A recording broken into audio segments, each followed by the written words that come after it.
কি কি আমল করলে হজে না যেয়েও হজের সওয়াব পাবো।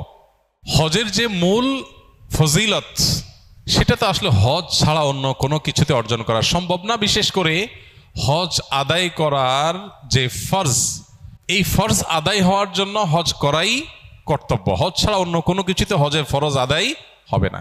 তবে নবী আলাইহিসসালামের কাছে গরিব এবং অভাবী সাহাবীরা বিভিন্ন সময় বিভিন্ন অনুযোগ নিয়ে আসতেন। ইয়া রাসূলুল্লাহ, ধনী সাহাবীরা তারা তো টাকা পয়সা আছে, দান সাদাকা, হজ, উমরা, নানান ইবাদতবন্দি করতে পারে টাকা দিয়ে, আমরা পারি না, আমাদেরকে কিছু আমল শিখাই দেন যাতে তাদের উপরে আমরা অগ্রসর হয়ে যেতে পারি তাদের চেয়ে।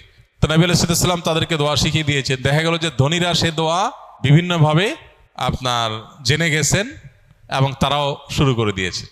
তো সাহাবীদের মধ্যে এগুলো নিয়ে কম্পিটিশন হতো। তো এই জন্য আমলের কম্পিটিশন তো আমাদের থাকা দরকার।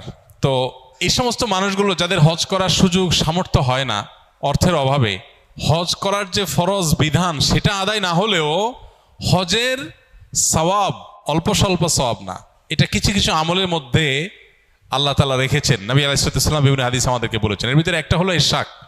ফজরের পরে যদি কেউ নামাজের জায়গা যেখানে তিনি সালাত আদায় করেছেন সেই জায়গায় যদি তিনি বসে থাকেন, জিকির আজকার করতে থাকেন, তাসবিহ তিলাওয়াতে মাশগুল থাকেন, আল্লাহর স্মরণে ব্যস্ত থাকেন, এরপর সূর্য ওঠার পর তিনি 15-20 মিনিট অপেক্ষা করে তিনি ইশরাকের নামাজ আদায় করেছেন, তাকে আল্লাহ রাব্বুল আলামিন পরিপূর্ণ হজের সওয়াব দান করেন।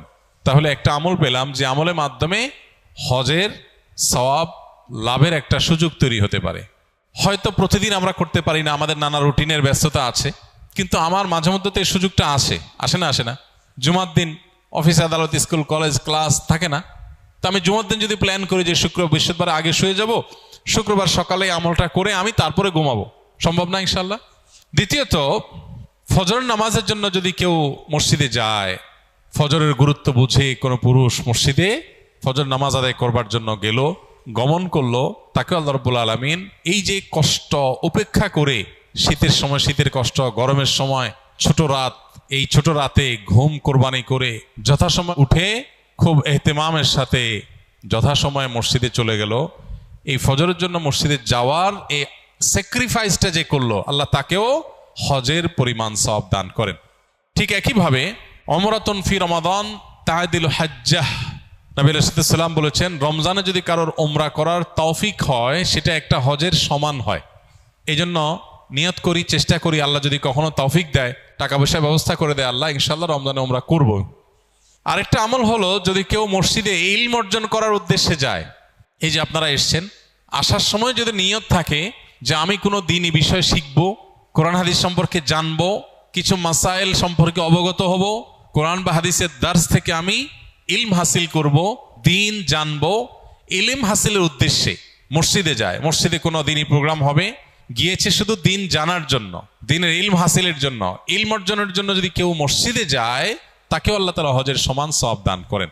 ঠিক একইভাবে কেউ হজ করার নিয়তে সাদেকাহ রেখেছে, পরিপূর্ণ নিয়ত রেখেছে এবং নিয়ত অনুযায়ী সে ইনিশিয়েটিভ নিয়ে ফেলেছে যে হজ করবে, ব্যবস্থা গ্রহণ করেছে, উদ্যোগ নিয়েছে, বাট কোনো কারণে সে করতে পারল না।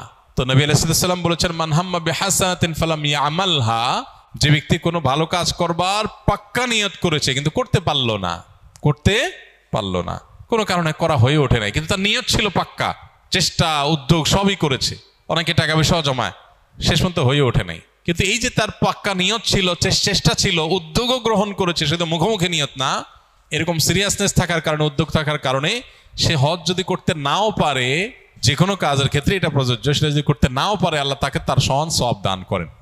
আরেকটা আমল হলো, এটা একেবারে হাদিসে আলাদা স্পষ্ট বলা আছে, নবী করিম সাল্লাল্লাহু আলাইহি সাল্লাম বলেছেন মান জাহাজা, যে ব্যক্তি প্রস্তুত করে দিবে কোনো গাজিয়ান, আল্লাহর রাহের কোনো যোদ্ধাকে, কোনো মুজাহিদকে, আল্লাহর রাহে জিহাদের জন্য বের হবে, তার জন্য যা ব্যবস্থা দরকার সেটা ব্যবস্থা করে দিয়েছে, আও হাজ্জান, অথবা কোনো হজ যাত্রীর হজে যাওয়ার ব্যবস্থা করে দিয়েছে, আল্লাহ কাউকে আর্থিক সঙ্গতি দিয়েছে, সে ব্যবস্থা করে দিয়েছে, অথবা কোনো রোজাদারকে ইফতার করিয়েছে, অথবা এই যে আল্লাহর রাহে জিহাদে গেল বা হজে গেল সেই মানুষগুলোর অগোচরে তাদের পরিবারের দেখভাল দেখাশোনা এটা করেছে। এই কাজটা আমরা অনেকেই করতে পারবো নাকি?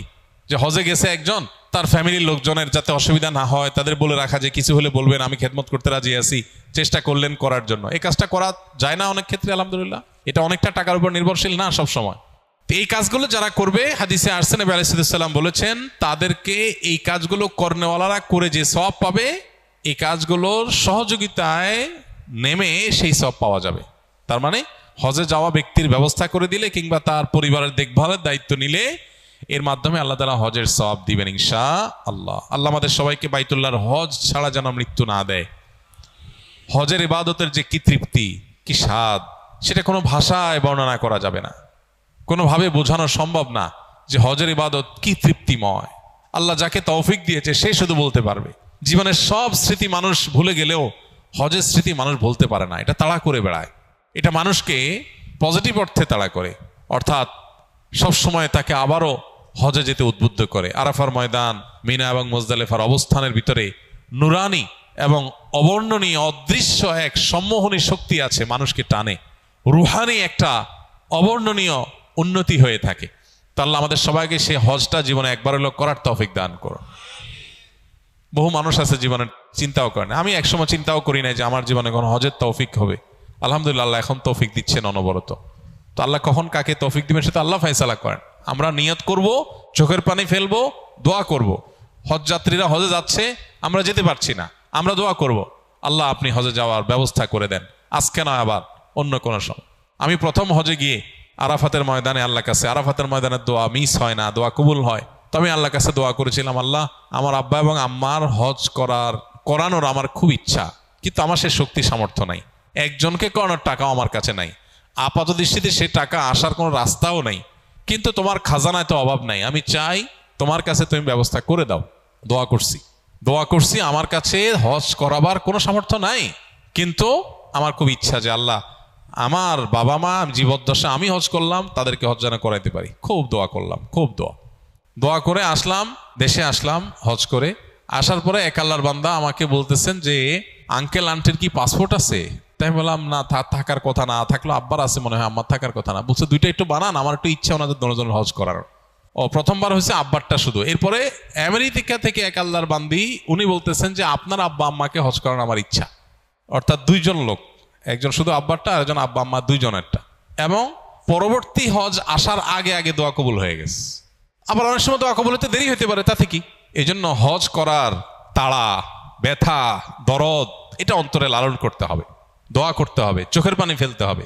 যখন মানুষ হজ করতে যাবে নিজের মধ্যে সে আগ্রহ জাগতে হবে, আল্লাহ গল্প দেওয়ার জন্য না, সেলফি তোলার জন্য না, আমি হজে যেতে চাই হজের সুফল পরিপূর্ণভাবে ভোগ করার জন্য, নিষ্পাপত্বের যে সওয়াব, যে ফজিলত, এটা অর্জন করবার জন্য। দোয়া করবো তো ইনশাআল্লাহ। আল্লাহ রাব্বুল আলামিন আমাদের সবাইকে বারবার, একবার না বারবার বাইতুল্লাহর জিয়ারতের তৌফিক নসিব করেন। আস-সুন্নাহ ফাউন্ডেশন, উম্মার স্বার্থে সুন্নাহর সাথে।